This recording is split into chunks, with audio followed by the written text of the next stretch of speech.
இன்னைக்கு வந்து பாறைச்சோறு வந்து எங்கேன்னு சொன்னால் திருமுருகன் ஆலயத்தில் வந்து சூரம்போர் முடிஞ்சு அடுத்த நாள் விடியப்புறம் பாறைச்சோறு நடந்துകൊണ്ടിருக்கிறது. பாருங்க, எல்லோரும் வந்து நல்ல பாறையை முடிப்பதற்காக வந்து இலையில் போட்டு சாப்பிட்டு கொண்டிருக்கின்றார்கள். எல்லாரும் சந்தோஷமாக பாறையை முடித்து கொள்ளுகின்றார்கள். அதோட வந்து நான் இன்றைக்கு வந்து நான் போயிட்டு எனக்கு சோறு எடுத்துக்கொண்டு வந்தேன்.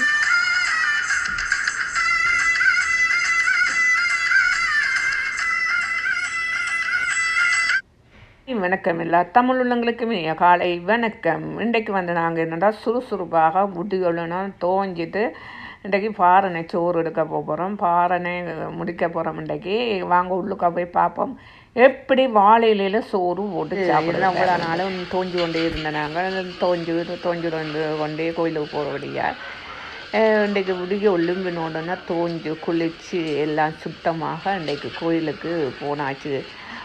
என்னென்ன செஞ்சோன்னா இன்றைக்கு வந்து பாறைன்றபடியாக அங்கே வந்து விடிய போனோடனே பாறை சுவாமிக்கெல்லாம் இதுகள் எல்லாம் வச்சு பூசையெல்லாம் வச்சு உடனே பாறை சோறு எல்லாம் செய்துட்டார்கள். விடியப்புறமே எல்லாம் சமைச்சு போட்டார்கள். அவ்வளவு சூப்பர் சாப்பாடு எல்லாம் வாழை இலையில சாப்பாடு நடந்துகிட்டு. இது வந்து என்னென்னு சொல்லிச்சுன்னா இவர்கள் வந்து அந்த பாலுகள் மற்றது இடியப்பம் அப்படி என்று சொல்லிட்டு அவ்வளோ சாப்பிடுகிற அந்த விரதத்தை பிடிக்கிறார்கள் எல்லாம். அது சரியான கஷ்டமான விரதம். அந்த விரதம் வந்து பயங்கர கஷ்டமானது விரதம். அப்படி விரதம் இருக்கிறவைக்கு தான் இப்படி வாழையில சோறு போட்டு சாப்பிடுகின்றார்கள், கொடுக்கின்றார்கள். ஆனால் சில பேர் வந்து விரதம் இல்லாதவர்களும் போகிறார்கள். ஆனால் நான் வந்து ஃபுல்லாக வந்து இருந்தேன். நான் வந்து மத்தியானத்தோடு தான் நான் இந்த சோறு மத்தியானத்தோடு சாப்பிடுவேன். ஆனால் நான் முந்தி வந்திருந்தேன். நான் என்னென்னா நான் இரவு தான் சாப்பிடுவேன்.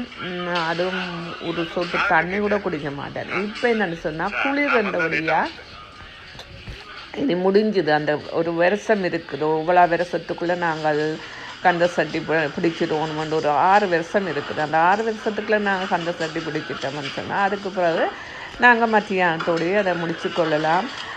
நான் வந்து இது வந்து எனக்கு முருகன்கிட்ட வந்து ஒரு அருள். நான் அப்படியே நெத்திரியாவில் ஒழும்பின உடனே அப்படியே கடன்னு வலிக்கிட்டோன்னு இந்த என்னுடைய எனக்கு ஒரு உள்ளுக்கே ஒரு உஷார் வந்துட்டு மற்ற ஒரு என்ன சொல்கிறது, அந்த முருகன்கிட்ட போகிறோன்னு சொன்னால் அவங்களுக்கு ஒரு இது வந்துடும், அந்த ஒரு துணியும் வந்துடும்.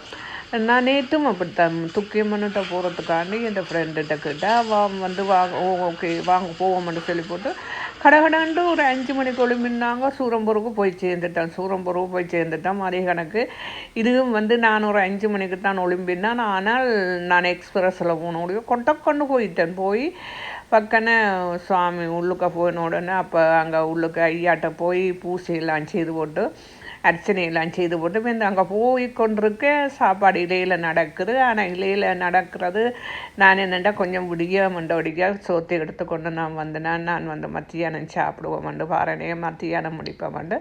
ஆனால் நல்ல சில்வர் சட்டியிலாம் முருங்கோயிலில் நல்ல சில்வர் சட்டிகள் நல்ல சாப்பாடுகளெல்லாம் அவ்வளோ சுத்தமாக இருந்துச்சு, சுத்தமாக இருந்துச்சு. இந்த ஃப்ரெண்டுகள் எல்லாம் இருந்து சாப்பிட்டு கொண்டிருக்கிறார்கள். அது வந்து கூட வந்து நிறைய பேர் வந்தவர்கள் வந்து கீழே இருந்து சாப்பிடுகிறார்கள், நிறைய சாப்பிட்டு கொண்டிருக்கிறார்கள். நிறைய என்னென்னா போதுமான அளவு சோறு கறி எல்லாம் போதுமான அளவு கொடுத்து கொண்டிருந்தார்கள். எல்லாருக்கும் கொடுத்து கொண்டிருந்தார்கள். எல்லா மக்களும் இந்த குளிர் பாரு, அவங்க பயங்கர குளிர், வெளியில் அவ்வளோ குளிர். அந்த குளிர் கூட பார்க்காமல் மக்கள் எல்லோரும் வந்து என்ன செய்திருக்கிறோம்னு சொன்னால் வந்து சாப்பிட்டு கொண்டிருக்கிறார்கள் எல்லோரும். நானும் தான் விடிச்ச உள்ளும்பினோடனே ஒன்றுமே பார்க்கல. எனக்கு இந்த எங்களோட ஊரோட மார்கழி மாதத்தில் நாங்கள் போவோம் எல்லா கோயில்களுக்கு, அப்படி இருந்துச்சு எனக்கு. அங்கே